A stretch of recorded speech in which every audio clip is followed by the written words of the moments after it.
Good morning guys! May mga nagtatanong din pala sa amin, sa aming mag-asawa, kung paano nga daw ba kami nakabili ng bahay dito sa New Brunswick without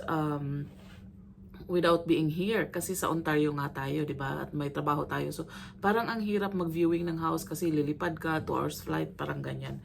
Or kung i-drive mo naman, mas lalong malayo.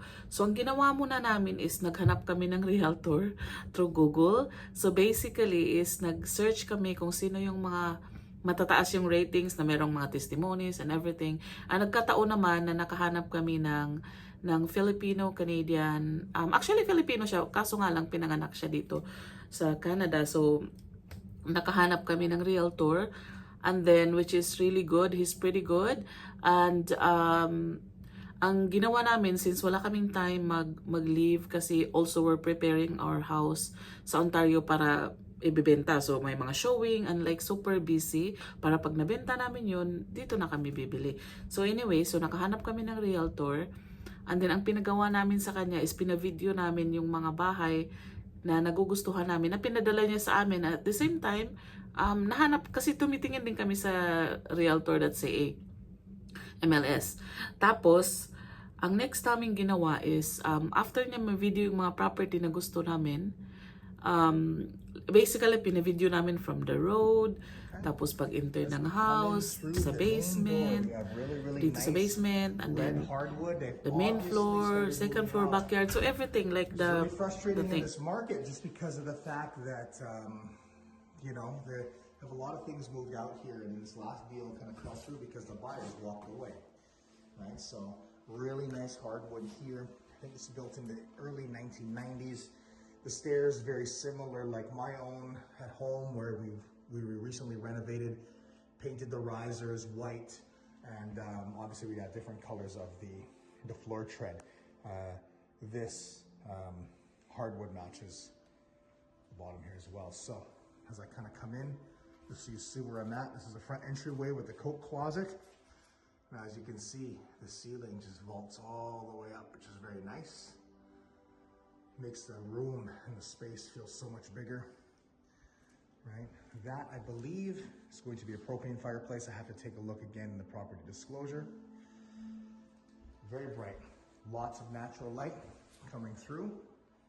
Brand new windows. Right? A nice kind of blind setup right there that they kind of rigged up, which is actually quite interesting, right? Because it's tough to kind of find blinds to fit that way.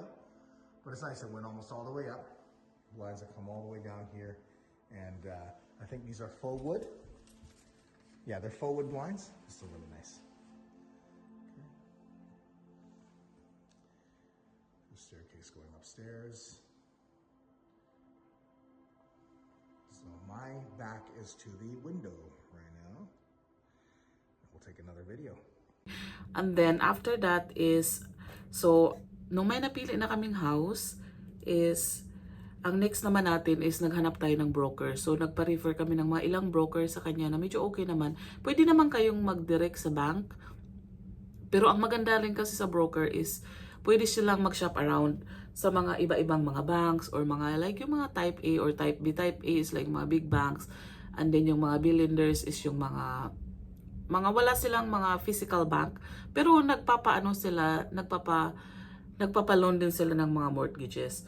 And then so naghanap kami ng broker, and then may nagustuhan kami, and then pinresent niya sa amin kung ano yung mga options, kung saan. Tapos ang afternoon, nung may napili na kami na bank, is nag-decide kami na kasi during that time, this was in 2022 guys, no? So during that time, ang rate natin sa variable is pretty low. So yun ang ginawa namin is nag-offer yung bank ng rate minus 1.1. So, parang, I think, ang nag-start kami is 1.8 or 2.1. Something like that. So, like, super low yung interest rate natin. And then, kung gusto naman namin mag-fix daw is almost 4%. So, of course, nagpunta kami sa variable, not knowing na magtataas yung interest rate at the end of the year. So, anyways, wala na tayong magawa dyan. So, variable yung kinuha namin, 5 years, fixed term. And then ang after nun, so ang next namin ginawa is naghanap kami ng inspector because we cannot come here to inspect and we don't know anyway, so might as well kailangan natin talaga ng inspection yung bahay just to make sure bago tayo mag-sign ng contract. So after nun is nagpunta yung inspector dito, nagbayad kami. Tapos ito pa nga kasi ang quote sa amin is like mga $300 lang ang inspection. Kaso lang sabi nila, oh marami daw kasing titingnan. So parang ganyan. So umabot kami ng 500 something ang binayad namin sa inspection ng house, property, everything. So anyways, it was a thorough inspection anyway. So it's okay. We just paid it. So mga 500 something plus tax. So umabot tayo ng mga 600 plus. So at least that's done.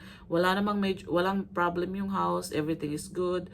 The previous owner maintained it good. It's renovated. Basically, it's ready to go. So, kung meron man kaming mga chine-change, is like yung mga aesthetic lang. Let's say, yung kitchen nila is like tile. So, we would like it to be hardwood. Kasi mas madali siyang linisin. Saka, ayaw namin ng tiles. So, after ng inspection, pumasa na rin tayo sa approval ng ating bank. So, ang next natin is naghanap tayo ng lawyer. So, yung aming agent, realtor agent dito sa New Brunswick is nag-refer siya ng different lawyers, I think 5. So, we just have to decide kung alin doon yung gusto namin. So, nag-pick kami ng isang lawyer na which is okay naman yung niya, reviews, pricing, and they're pretty good with replying and everything. Naka-next na lang natin na hihintayin is yung mabenta yung bahay dito sa Ontario, doon sa Ontario, at kung may makabili na, kailan ang signing para doon din susunod yung closing dito. So basically, like a day or two lang yung aming pinik na date. So for example, if nag-close kami sa Ontario ng May 2nd, so ang closing naman namin dito is May 4th. So 2 days apart lang para yung funding, meron tayong allowance na to make sure na yan nasa bangko na, nasa mga kabilang parties na, yung kabilang parties na kabayad, nasa bank na ng lawyer natin sa Ontario kasi dalawa yung lawyer na kinuha natin, 'di ba? Lawyer doon sa Ontario nung nagbenta tayo ng bahay, and then lawyer din dito nung bumili tayo ng bahay. So parang ganon. So sila na yung nag-uusap. So sinabi na lang namin na okay, magkano yung down payment and kung magkano, paano ita-transfer yung money. So yun. So wala nang problema. So naghintay na lang kami. Tinapos namin yung sale doon sa Ontario namin na property na gusto nating ibenta. And then by the time na pumunta kami dito is just to do the closing and move. And just move. So we did not even like look at the house like in person. So we just move. We don't have time kasi konti lang yung ating vacation. So basically, nag-file lang kami ng 1 week vacation. Ang husband ko is, of course, nag-quit siya. But ako kasi, kinip ako ng company.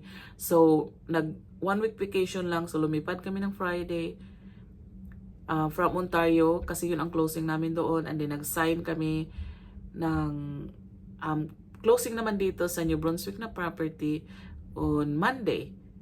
So, parang ganon. So, nag-Airbnb lang muna kami ng mga 3-4 days. 4 days pala, hanggang Tuesday. So, Airbnb kami Friday, Saturday, Sunday, Monday, Tuesday. Parang may 1 day pa kami kasi hindi naman tayo pwedeng makamove agad kasi yung asawa ko pala is paano nga ba siya nakarating dito? Like, nag-fly kami yung mga bata, tsaka ako, kasi mahaba yung travel. So, meron akong car, meron ding car yung husband ko. So, ang ginawa ko is shinip ko siya dito a week before because it will take 7 days bago makarating dyan sa Moncton office nila, by the way. So I think ang binayaran ko is 1,100 just to ship including tax na yon from Ajax in Ontario until here dyan sa pinaka-base nila sa Moncton. It's an SUV car. So depende kasi kung mas maliit, syempre maliit din yung babayaran. So, syempre, kung malaki ipapadala niyo, mas malaki yung babayaran. Yung husband ko naman, yung ibang gamit namin sa Ontario, as much as we can, pinamigay yung mga gamit na hindi kailangan, like sobrang dami. Yung mga bed frame, yun lang ang dinala, tsaka yung mga mattress. Pero yung mga ibang furniture na mga 6 years old na hindi na namin dinala kasi it doesn't make in a sense kung hindi naman magkasya sa U-Haul. So nag-rent kami ng U-Haul na yung pinakamalaki nilang truck. Tapos nag-rent din yung husband ko ng panghila ng car. So basically yung husband ko is nag-drive siya. Friday, umalis siya ng Ontario, sa Ajax, Ontario. And then nilagay namin lahat yung mga gamit namin doon. And then yung meron siyang nag-rent siya ng extra sa U-Haul na yung pang tow ng car. So, tinow niya yung kanyang car doon sa U-Haul din na yun. So, dinrive niya 24 hours to reach New Brunswick kasi medyo malayo. So, Ontario, dadaan ka pa ng Quebec. So, syempre, ang Quebec, malawak yung sakop niya, di ba? Tapos, saka ka ngayon tatawid papunta New Brunswick. Pero hindi siya natulog, guys. Hindi siya natulog sa hotel. Ang ginawa lang niya is, nag-stop over lang siya, natutulog siya. Like, for example, kakain, magnap ng konti, tapos mag-washroom or something like that, tapos mag-gas, tapos tulog ng mga 2 hours, drive na naman. Gabi, maraming tumatawid, na-attract yung mga wild animals dun sa highway, so minsan tumatawid. So, kung mabilis ka, so wala nang tayo mag-break. So, just to be safe, medyo dahan-dahan lang, hindi siya nag-over 100. Siya ng Saturday, kami Friday. So, doon lang muna kami sa Airbnb. Nag-rent ako ng Airbnb for 4 days. Yung may malaking parking kasi may U-Haul tayo, may car tayo. And then yung aking car naman is pinick up ko dito sa Moncton. Yung pinadala natin a week before. So, pinick up natin. And then okay naman, walang problema. Everything is good. So, we have our cars already. We have U-Haul. So, now we just wait for Monday closing. So, nag-close tayo. Pumunta tayo sa lawyer's office. Madali lang kasi dito mag-close ng house. Wala siyang problem. Like, it will only take an hour anyways. Kasi lahat ng paperwork is na-review na natin by phone. So, basically, your lawyer will take care of it. So, dito nga pala sa New Brunswick, pag bumili ka ng bahay, talking about property tax, right? So, napansin ko yung pagkakaiba. Ontario, you only pay tax for that particular period. Pero, dito is, ang napansin ko is you have to pay, like for example, kung May namin siya binili, so hindi lang yung sa quarter na yun babayaran yung property tax. So sabi ng lawyer, ang batas daw dito is like, you have to pay for the whole year. So basically, binayaran namin yung property tax ng whole year dito sa property na to. So, nagbayad tayo. So, yun ang napansin kong pagkakaiba. So, madali lang. Nung nag-closing kami, binigay yung keys. Nag-request pala kami sa realtor namin na i-view yung house for the very first time. So, nakita namin siya Sunday na for the very first time in person. Kasi normally, video-video lang, nood-nood lang tayo nung binili natin yung house. We're so glad na kung ano yung expectation namin, na-meet naman niya. Lahat ng nasa videos, akala kasi minsan, di ba, parang nakakatakot kasi it's a big purchase, di ba? Tapos hindi mo siya nakita in person. And first time naming mangyari yun kasi nung sa Ontario tayo, tinignan naman natin in person bago tayo bumili. So yun, nagpasalamat kami. At thankful din kami sa aming realtor kasi lahat ng mga issues and concerns na na-raise na sa amin before kami pumunta is walang problem. So, the house is good. We're happy about it. We're just waiting for the Monday to close na lang. So, after nung nag-closing tayo, so nag-move na tayo. So, yun na ang problema. So, nang moving date namin, so pwede na kaming mag-move that day, right? Monday kasi naka-close na tayo. We have the key. So, ang problem ngayon, wala kaming kamag-anak dito sa New Brunswick. Walang kakilala, walang friends, nothing. So basically, we move here as if we're like new immigrants. Alam mo yung feeling nang galing kang Pilipinas and then nag-move ka sa Canada, wala kang kakilala. So basically, parang ganon. Before kami nag-move dito, sumali ako dun sa mga group, like mga tambayan, ganyan. So, sumali ako sa group and then doon na lang ako nag-post na, oh, wanted, ganyan, kung sinong gustong tumulong and then you just have to pay. So I found 2 Filipino guys na tumulong sa amin. Shout out, salamat sa inyo. Kung dalawa lang din naman kami, hindi naman kayang dalawa lahat yun. Baka naman mabali na yung mga likod namin. Kasi akit mo pa sa second floor. So, may 2 tao na tumulong sa amin and we just pay them to do it. Like, I think 3 hours, done. Kasi wala kaming dalang mga couch. Exciting, like 2 years after, like when I reminisce. I'm so glad na namin yun. So, at least like, financially, we're okay, like sa house. Kayong stress kasi dito sa New Brunswick, medyo na-manage natin ng konti kasi hindi na tayo masyadong nata-traffic. Tapos, kasi isang factor din yun, yung alam mo yung first thing in the morning, kasi Toronto yung trabaho ko, sa Ajax ako nakatira. first thing in the morning, parang feeling mo magro-road rage ka na kasi sobrang traffic talaga. Lalo na ngayon, yung mga taga-Ontario, siguro naman napansin nyo, di ba? Sobrang traffic talaga ngayon. Grabe. Doon pa rin naman yung mga kamag-anak namin, lahat ng friends. So dito, slowly, in 2 years, nagbibuild kami, unti-unti, new friends. Marami din kaming na-meet na mga galing taga-Ontario, na nandito na sila ngayon. Yun lang muna guys, kung meron kayong mga tanong, let me know. If you have any plans, yung mga taga-British Columbia or Ontario na nandito. So, kasi ang Moncton is, GMA ang tawag nila. Merong 3 city.